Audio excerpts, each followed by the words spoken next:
my channel for one of the final videos, I suppose this will be, of 2021, if not the final video. That's kind of scary. And I thought it would of course be apt for that video to be the books that are top of my TBR for 2022. So for whatever reason, and I will talk about individual reasons with each book, these 10 books here are the books that are sort of top priority for me in the new year. I'm not necessarily going to read them all in January, but as the year progresses I really want to make my way through them. I do not want to enter into 2023 not having read them. That will be unacceptable. We will not stand for that. So you all know what a TBR is. Let's just have a look at the books I want to read in 2022 / need to read in 2022. First up is an easy one to say that I'm definitely going to read because it's the first book club read for my Patreon book club in the new year. So over on my Patreon, you've probably heard me mention this before, we read a book together every quarter. We read 4 books a year, and starting in January we will be reading Iron Widow. And this is a book that I probably would have put on this TBR anyway because I'm so excited for it. It's a fantasy novel which, and this is one of the most important aspects of it to me, the love triangle just turns into a polyamorous relationship, which is amazing. I know I'm not the only one that really feels that tons of love triangles in novels could have just been like avoided if they were just made polyamorous. And although I myself am not polyamorous, I really like seeing that representation in books. I like being able to read about people in all different types of romantic relationships, and it is so difficult to find polyamory in like mainstream literature, which I would say this is because it's a very, very hyped up fantasy novel. So I'm really excited to read this, and I'm also really excited to read it with my book club because we can obviously discuss the representation more in that respect when it comes time to discuss the book. I'm also just excited because it sounds like a fun, fast-paced adventure. This is specifically about an 18-year-old woman called Zetian who decides to volunteer as a pilot concubine. So this is set in a fantasy / sci-fi world. You've got mechanics as well as magic. And in this world, pilots are always accompanied by a co-pilot who's also their concubine. So I think that's going to be a really interesting setup, and I cannot wait to read it. I've heard such good things. Plus I follow this author online and they are just somebody that I really enjoy consuming content from, so I'm probably going to enjoy their book. Next up is a poetry collection, and the reason this is on my list is not just because it's a poetry collection that I've wanted to read for a while, but because I really feel like I haven't been reading a lot of poetry of late. Despite that, when you watch my best books of the year video, you'll notice that one of my favourite books of 2021 was a poetry collection, but I didn't read a ton of poetry collections overall this year, and it's something I find I'm missing. Like, I used to read a lot more poetry and I really enjoy poetry. So this one in particular, it seemed like a good choice. It's Nipatla, an anthology, Queer Poets of Colour. This is an interesting book cover because this is actually the subtitle, which is in bold here, but really this is what indicates what the collection is about, so I get it. And it's an anthology of various different poets, so within this there's probably going to be poems I'll love, some I might feel pretty neutral on because poetry is so individual and styles are so diverse and not every poet works for every poetry reader, and that's absolutely fine.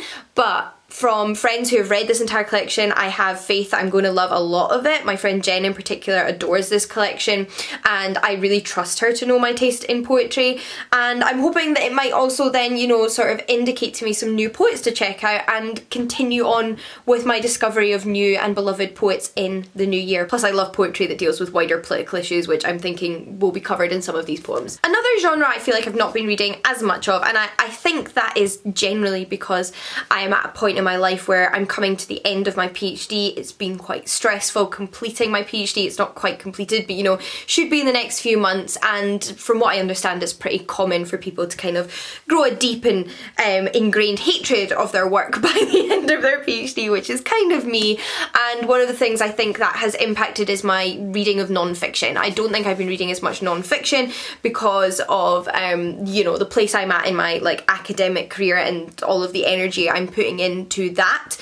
In my reading life, I've not been reading a lot of non-fiction. But again, some of my favourite books of 2021, despite not having read a ton of non-fiction, were non-fiction. So there are some on my shelves I really want to get to in 2022. The first one is by an author who I've read in the past, Lita Hong Fincher, and this is Leftover Women, the Resurgence of Gender Inequality in China. So I think it was one of my favourite books of 2020. I read Betraying Big Brother, also by this author, which was about the feminist movement in China, and it was fascinating. I think it's really, really important to understand political movements outside of like your immediate country or like continent even, because it really varies, and learning about struggles across the world both like aids you in supporting those struggles and also helps you learn when it comes to the struggles in your own country. So I find that a very fascinating book, and this book is kind of like the precursor to that book. This book actually goes much more in detail into the way in which, you know, gender inequality had a massive resurgence in China and like what the kind of status is of women in China at the moment and how it got to that point. So I think this is really going to fill in a lot of the background knowledge to the feminist movement that I learned about in Lita Hongfincher's other book. We then have another non-fiction book, which is Our Bodies, Their Battlefield, What War Does to Women. And the reason that this is really high on my TBR is partly because of what I'm noticing in myself to do with my PhD. And I feel like I have, you know, taken a step back from topics I'm very passionate about because of how, like, you know, ready I am to be done with my PhD. But I don't want to lose that.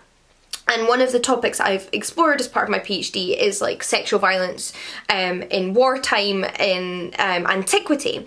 And it's something I want to learn a lot more about in a modern context, which is something that this book does. So I'm hoping to read this and learn a lot from it in terms of like the modern experience of like women in war zones. I've heard great things as well. This has been reviewed very highly. We then have 3 series that I need to finish, that I 100% will finish in 2022. The first of which is a comic book series, and I'm holding up the next issue I have to read in this series, but I want to read all I have left. This is Giant Days, and this is volume 11, which is the next on my reading list. I've read the first 10 volumes, but there are a couple more volumes after this, so I'm kind of saying that I actually need to read the rest of the series in 2022, but first and foremost is obviously volume 11. I love this comic book series. It is one of my favourite comic book series of all time, and I just want to see where life takes the characters as they start to like age out of university, because this series begins in their first week of university when they make friends with each other, and we followed them through it all. We're now in their 3rd year, which for a lot of students in England is their final year, and I just want to see what's next for them. I want to have that sense of completion of finishing the series, and then hopefully I can find some new favourites in the rest of the year. So yeah, that is why this is on here if you're interested and haven't seen them before. This is some of the illustration style. It's by John Allison, who is probably like my favourite comic book writer at this point. I've really enjoyed a ton of his comics. We then have 2 series which I feel like have been in TBRs before, but I'm ashamed to say didn't finish in 2021, and I just need to own up to it and promise to finish them in 2022. The first one is probably top priority, and that is Flame of Seven Waters, book 6 and the final book in the Seven Waters series, which is literally my favourite fantasy series of all time, despite having read 5 out of 6, so I haven't actually finished it. And because this is my favourite series of all time, my favourite fantasy series of all time, I'm just terrified to be done. I know there's other books by Juliet Marillier I can read, I know I can reread them, but like, there's just something so significant about finishing this series to me, and there's just like something kind of terrifying in that maybe it won't live up to my expectations, which I need to, you know, like rein in a little bit. And because of that, I haven't picked it up yet. I love these books so much. They're set in medieval Ireland, and they follow women who are members of the Seven Waters family across different generations. And there's prophecies, and there's fae, and there's romance, and there's everything in between. I absolutely love them. You've heard me talk about them a million times, and yeah, this is me confessing to still not having finished my favourite fantasy series of all time. But my friend Jill wants to read this as well because she is currently on this book, like she's read the first 5 as well, so I think we're going to buddy read and complete the series together, which should be quite a nice experience, and I know she wanted to do that like around this time of year, so probably soon. Then lastly, we have another one of my favourite series, but this one's a middle grade series, and it is the 6th book and the final book in The Incorrigible Children of Ashton Place by Mary Rose Wood, called A Long Lost Home. Again, another series I've talked a lot about, although not as much recently because I haven't been actively reading them. And I think there is just something in me which struggles to read the last books in series when I know it's the last book because I'm scared to be done with them. I do this with television series too, so let me know if you do it as well. I often don't watch the final episode, or I'll wait months and months and months before I watch the final episode after having binged every single other episode. because I don't want it to be over, and I'm scared for what's going to happen in the final, and I'm scared for what's going to happen in the finale, and clearly I do it with books as well, so I don't want that to go on any longer. This is a lovely little historical, comical, adventure children's series which I just absolutely love. Then I do have 2 more books which are part of series but aren't about completing series. They're just books I want to read in series, and the first one is Take a Hint, Danny Brown by Talia Hibbert. This is book 2 in a trilogy of contemporary romance novels following 3 sisters. So book 1 is Get a Life, Chloe Brown. We follow Chloe Brown. Now we're going to follow Danny Brown, and then I think the third one is about Eve Brown. So they're all sisters, and I read book 1 with my partner this year, and it was such a joyful experience reading it together. It was also one of my favourite books of the year, so I'd really like to read book 2 with him again this year and share that experience. I really enjoyed it, and I'm hoping to carry it on. I think it's really nice to read the entire series together since we started it together, and I really just want to see what is in store for Chloe's sisters, because book 1 was so fantastic. Plus in this book we do actually have a PhD student, so it might be extra relatable to me. I don't know, maybe. Then we have Moving Pictures by Terry Pratchett, which is one of his Discworld novels. Now again, the Discworld is one of my favourite fantasy series and series of all time. I think there are maybe like 7 or so books in that series I haven't read yet. There's 40 overall, so you know, like I've read more than half. I've read the vast majority. And Moving Pictures is surprisingly one I haven't read, and I'm surprised at that because thematically it sounds like one I will really love. This is about the invention of cinema and moving pictures in the Discworld, and I really love the books where Terry Pratchett brings kind of modern inventions and puts them into his fantasy world and shows you how they evolve in that world. I think they are just fantastic. I love his books that follow Moise van Lipwijk. I love his book The Truth, which is all about the invention of the printing press, and I'm sure I'm gonna love this. I love all Terry Pratchett books, but I haven't read a new Terry Pratchett book in quite a while. I think it's been difficult ever since my dad passed away to pick up a new one and start from fresh. I think I've maybe only read like 1 or 2 since he passed away that I hadn't read before. But I have been rereading his books, so I want to read some more Terry Pratchett books I've never read before and enjoy that experience fresh. They are comical fantasy, they are filled with so many giggles and laughs and like smiles, as well as like witty, clever remarks about the world and the universe and society. So, you know, everything good in one place. Then lastly, had to include some ancient literature, but in this case we have some Latin literature, because at this point I feel like I've read most of the ancient Greek literature, which is both extant and translated into English. Like, I have read most of it. There's a few things I haven't, but like most of it, especially the stuff that I'm interested in. But I do have a sort of backlog of Latin literature that I have wanted to read for a while but has never taken priority because my focus is often on Greek history. And one of those is the tragedies of Seneca. So I have read one of Seneca's tragedies back when I was in university.